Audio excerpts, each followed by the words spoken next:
10 de la mañana con 17 minutos, de regreso acá en Enlace USACH, y vamos a ir a nuestro enlace económico como cada día lunes, centrándonos en los temas vinculados a la economía y en este caso en lo que tiene que ver con el escenario de la reforma previsional. Tras los llamados del presidente Boric a sacar adelante la agenda de pacto fiscal, la reforma previsional, algo que además fue refrendado en el marco de la ENADE, quedamos atentos también a lo que pasa en el Parlamento. El avance del proyecto se ha ido ralentizando, pero se espera su reactivación después de la semana distrital, que dicho sea de paso, recordemos que se postergó. Y también a la expectativa estamos de que el gobierno presente un cronograma de trabajo en caso de que las conversaciones con senadores de oposición puedan llegar a buen puerto. Es parte de lo que queremos empezar a conversar con el economista académico de la Facultad de Administración y Economía de nuestra universidad, director además del Magíster en Gerencia y Políticas Públicas, Gonzalo Marner, a quien ya saludamos. ¿Cómo está, profesor? Muy buenos días, ¿cómo le va? Muy buenos días, Rodrigo. Muy bien, gracias. Bueno, entremos en materia de inmediato, profesor, y quedándonos un poco con esas señales que surgen desde el gobierno. El presidente ya insistió en la ENADE en este mensaje de tratar de sacar adelante la reforma de pensiones. No se trata de obstinación, dijo, sino de convicción, no es ideología, como se critica, sino de realismo. ¿Cuánto puede matizarse lo planteado en el programa, profesor, en temas vinculados a pensiones y dotar de realismo la propuesta? Porque ahí también está el tema del escenario parlamentario que no es el óptimo. Cómo no, Rodrigo, hay en esta situación de la reforma previsional estancada hace ya tiempo. O sea, recordemos que hubo un acuerdo en el gobierno de Sebastián Piñera, en la Cámara de Diputados, que pasó al Senado y que incluyó a las fuerzas oficialistas de la época, más la democracia cristiana, que podría ser, por ejemplo, una base de aprobación. Pero las mismas fuerzas que gobernaban con Sebastián Piñera ahora se niegan, incluso a aquello que aprobaron. Y esto tiene que ver, yo creo, yo creo que Sí. no hay una discusión a estas alturas técnicas, digamos, sino que una cuestión muy de corto plazo, que es el tema del aumento de las pensiones actuales. Obviamente la reforma del sistema busca ampliar en el tiempo, mejorar las pensiones de largo plazo, ¿verdad? Para las personas, los adultos mayores en Chile. Pero evidentemente hay un tema a corto plazo, ¿no? Y esto entonces da la impresión de que hay una decisión de no otorgarle a este gobierno la posibilidad de aumentar esas pensiones. Un cálculo, yo creo, que político electoral. Ya este es un año electoral y el próximo lo será todavía más, porque en este caso se trata de las administraciones territoriales este año y el próximo ni más ni menos que el Parlamento y la Presidencia de la República. Con lo cual me da la impresión, Rodrigo, estamos en una situación bastante bloqueada. La oposición dice, no se preocupen, nosotros lo que proponemos es que esto se financie, no mediante una parte de las condiciones adicionales que eventualmente se aprueben, sino que mediante gasto público. Entonces, como esto es caro, sí, parece evidente decir, muy bien, excelente, ¿por qué no? Yo por lo menos creo que puede ser una solución de consenso. Pero inmediatamente la oposición dice, pero no me suba ningún impuesto. Entonces, a ver, ¿pero cómo? En enero de 2022 se produjo la última gran expansión de la pensión que se da hoy día a más a 2,2 millones de personas en Chile. La PGU.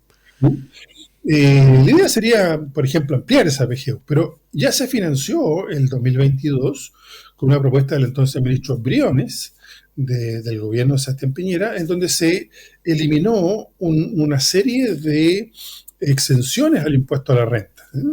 La lista que el propio ministro estableció en aquel debate era mucho más larga, entonces se podría perfectamente, por ejemplo, buscar un arreglo y decir, bueno, ya muy bien, ya, en fin, subamos las pensiones subiendo la pensión, la PGU, digamos, pero claro, acompañemos el financiamiento, porque si no estamos en el típico caso de lo que se llama el populismo económico, ¿no? Que es proponer aumentos de gasto, pero sin proponer simultáneamente los ingresos que permitan financiarlo. Yo personalmente, tú sabes, Rodrigo, en las conversaciones que hemos venido teniendo sobre este tema he sido bastante escéptico. Yo creo que no. Ahora, tiene toda la razón el presidente, porque es una necesidad pública, evidente, no solo respecto a los adultos mayores en la actualidad, sino que respecto a la sociedad en su conjunto. que bien quisiera, ¿verdad?, que sus adultos mayores tengan más, unas pensiones Sí. más dignas. De modo tal que yo creo que eso es lo que está en juego, y como eso es lo que está en juego, me da la impresión de que la derecha no va a dar su brazo a torcer por unas razones que son ajenas al proyecto, ¿no?, que tienen que otorgar mejores condiciones de vida a una franja muy importante de la población.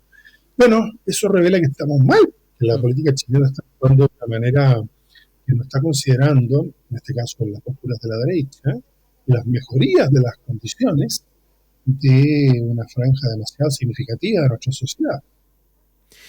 Profesor, hablemos un poquito también de algunos elementos puntuales, ¿ah? Y uno de los fundamentales tiene que ver con este 6% adicional.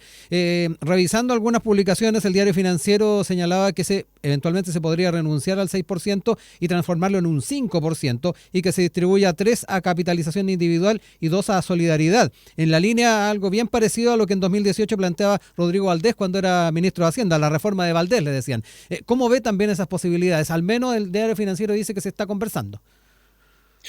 Bueno, sí, todos esos son fórmulas, ¿verdad?, para llegar a un acuerdo.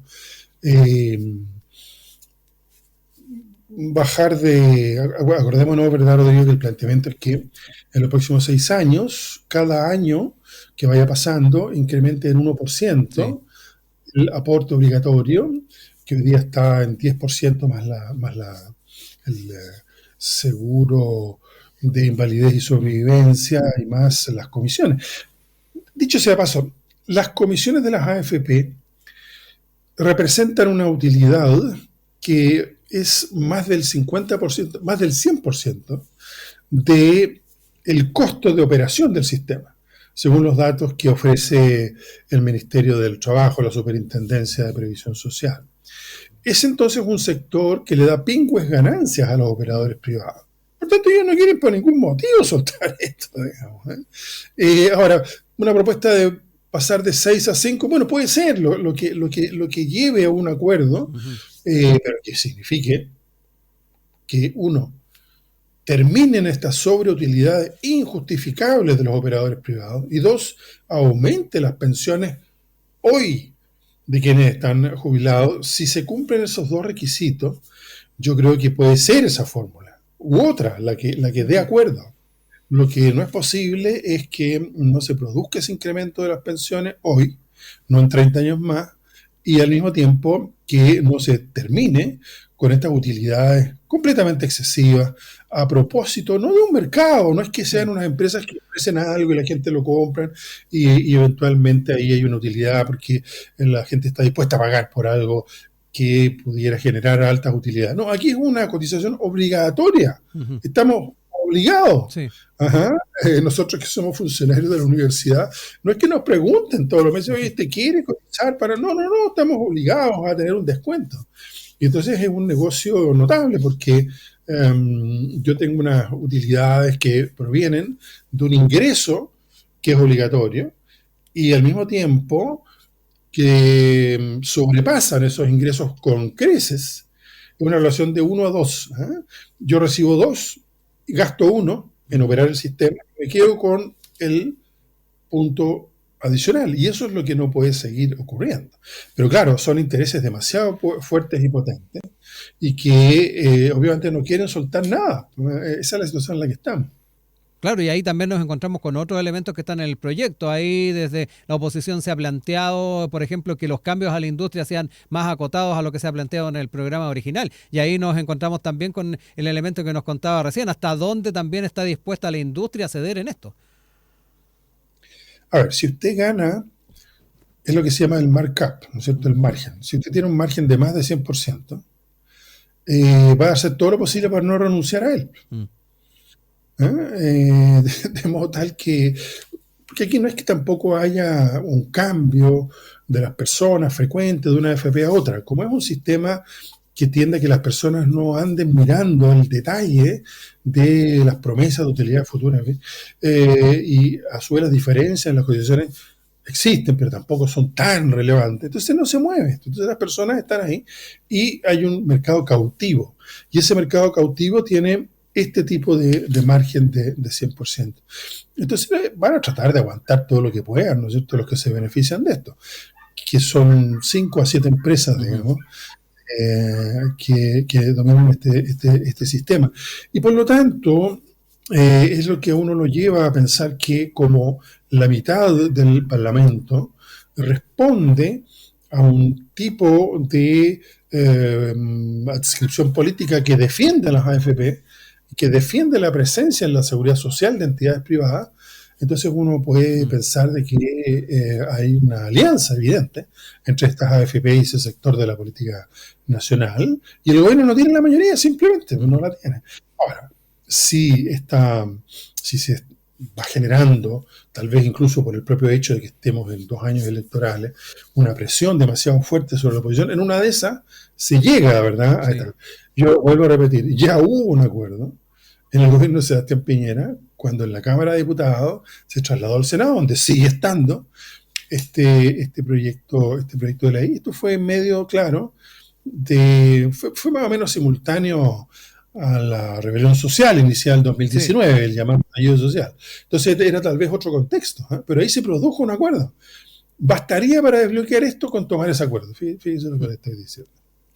Quería recordarles que estamos conversando con el economista académico de nuestra universidad, Gonzalo Marner, respecto al escenario de la reforma previsional. Profesor, dentro de lo que también se ha estado discutiendo bastante está la forma en que se va a ir llevando adelante en el Senado este tema. Se ha dividido el proyecto en varios subtemas para ir abordando distintos puntos con expertos. Y ahí vuelven a aparecer estas figuras. Han habido expertos en distintas instancias. Los tuvimos en enero a propósito de la discusión que estaba en la Cámara de Diputados. Ahora nuevamente los llaman en el Senado. ¿Qué más se puede seguir discutiendo con expertos? Esa también es una gran pregunta, tomando en cuenta que hay un factor político preponderante.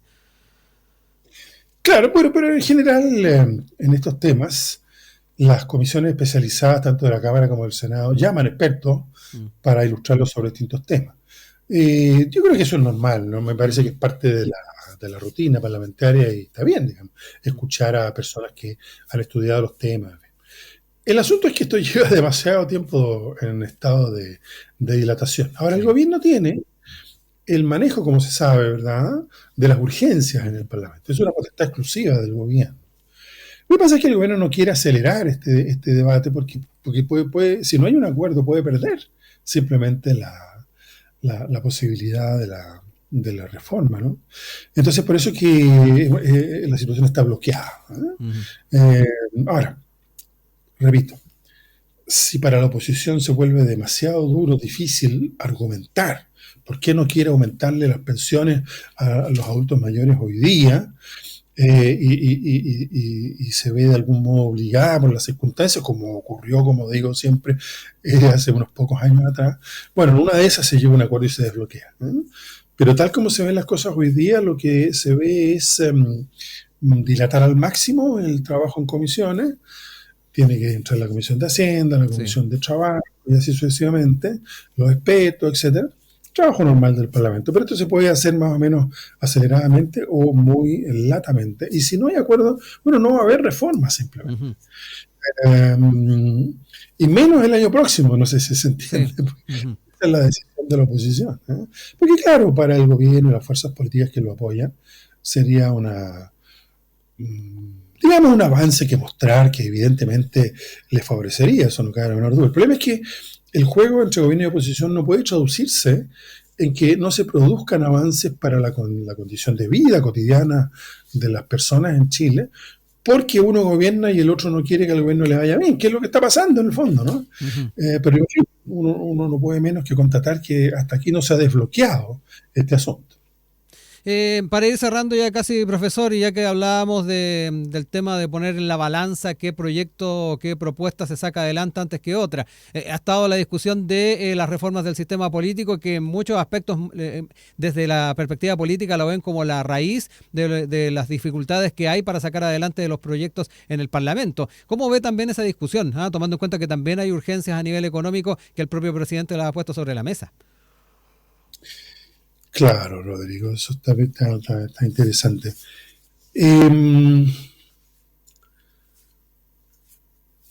La reforma del sistema político evidentemente estaba incluida en la discusión constitucional, ¿no es cierto? Sí. La que se expresó en septiembre del 2022 y la que se expresó en diciembre de 2023.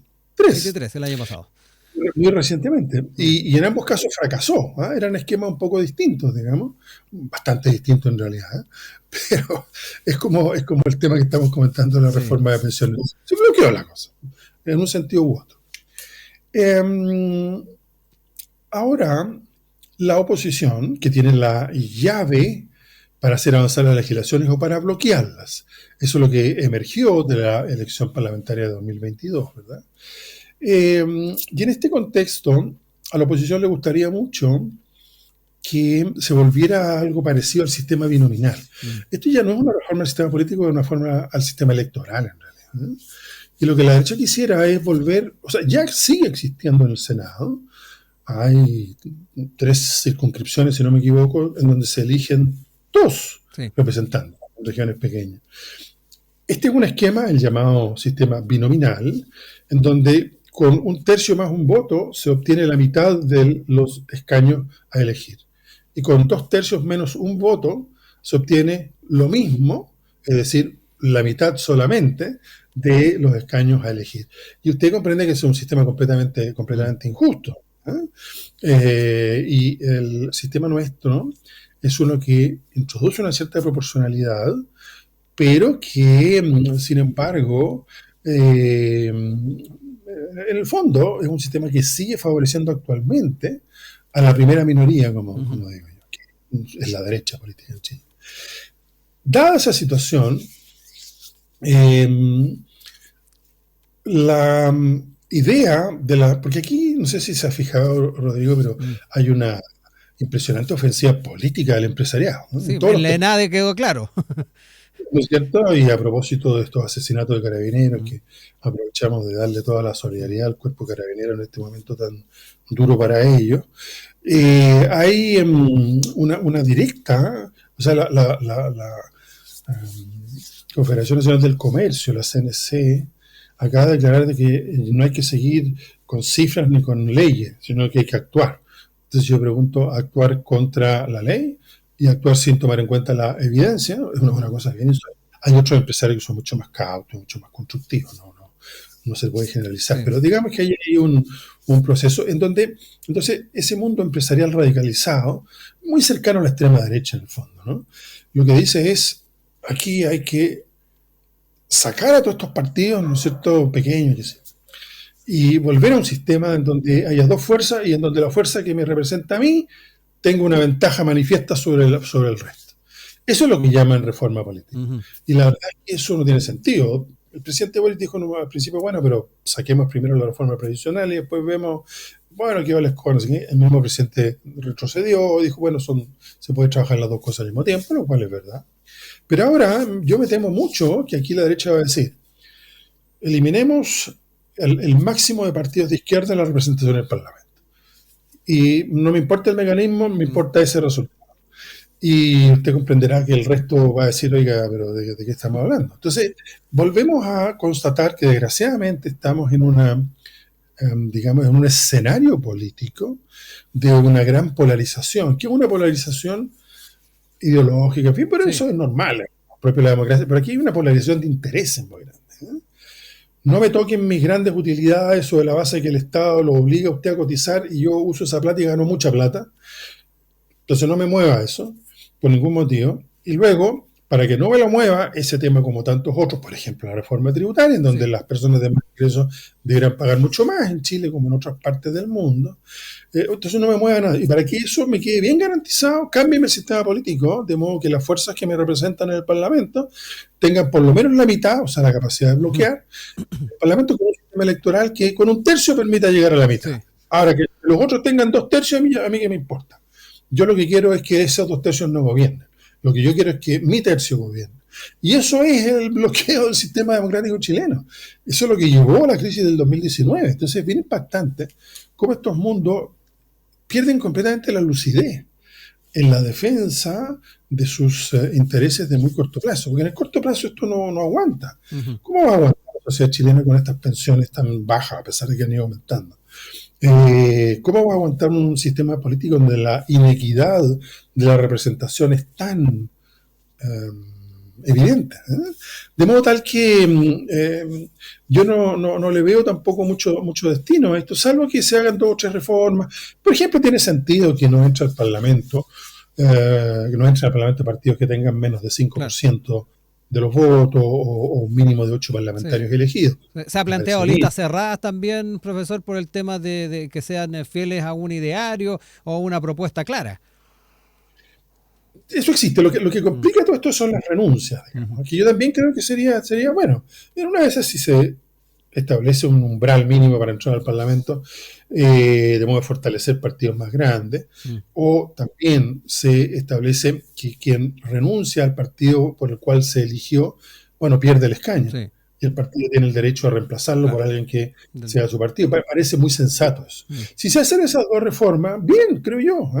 Pero como les trataba de señalar, mi impresión es que lo que hay es un intento más bien de cambiar el sistema electoral para volver a un sistema de privilegios indebidos de una parte de la representación política chilena.